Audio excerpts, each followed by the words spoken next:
The chamber did that because they know that while everything is wonderful today, by 2020, if we're not proactive, if we don't do things differently, we will have a situation that will impact our lifestyle, that will impact the condition of our city.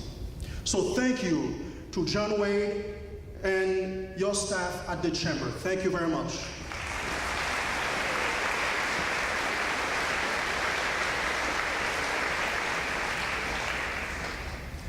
We also have so many other partners who came around, and they've been doing so many things to support our district. And if I have to mention all of them to you today, I can assure you we'll be here for a while, and I know you want to go because we have a full agenda for you today. But before I let you go, I would like to share with you one story. Well, this story is not a fairy tale. It is a story about love. It is a story about compassion. It's a story about hard work, dedication. It is a story about you. And certainly it is a story about me. You see, once upon a time, there was this young man. He was born of a single mom. He was the oldest child out of 9 siblings. At the age of 15, his parents moved him to the United States, where in 9th grade, when he entered 9th grade, he had to learn English for the first time, not just as his second, but as his third language. Now, according to all of the statistics, and you know them better than I do, according to the conventional wisdom, there is absolutely no way such a young man could have finished high school on time.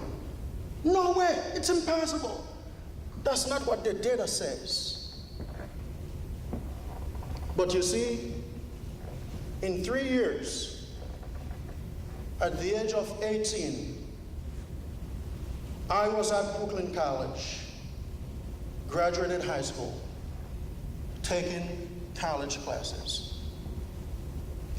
Now, I'm not sharing this story about my life to tell you that I got lucky, or I'm not trying to tell you that I am one of the outliers.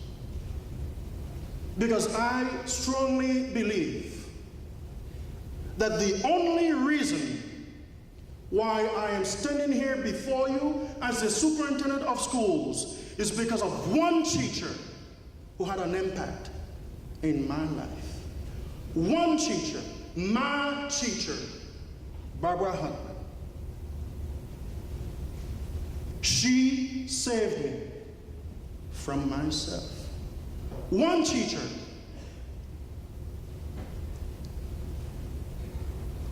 Now, she did not allow all of the things I brought with me from outside of the schools to impact my performance. Oh, by the way, I forgot to say, I was identified as a child who was on the free and reduced lunch category. She had very high expectations of me. In fact, sometimes I believe that she had higher expectations of me than she did of the other students.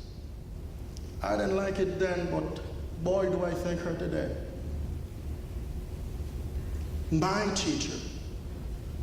And sometimes I have the audacity to believe that the only reason why she came into this world and the only reason why she became a teacher was so she could prepare me so I could be here before you today.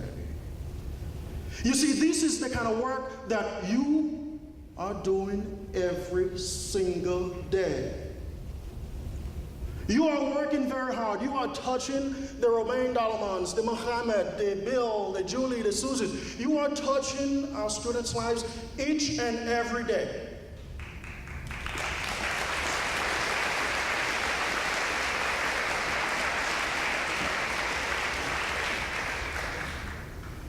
You create the conditions so we can have an adult learner at Hawthorne after a brain surgery who had to learn English all over again. You create the conditions so that that adult learner could learn how to read and write all over, and now he is an author of his own book. You create the conditions. You create the conditions so that we can have the best planetarium in the country and the world right here in this building. You create the conditions so that we can take our students who are 3 to 4 years behind in reading to become proficient in a matter of very short time. You create the conditions so students who are failing math can pass algebra and geometry. You create the conditions so our students can be fully prepared for a 21st century multi-ethnic global economy. You create the conditions so I can be here standing before you today. And you are doing this every single day with our students. I want to ask you to stay positive, stay focused, and please keep your eyes on the ultimate prize and remember why you joined this profession. Thank you and have a great school year.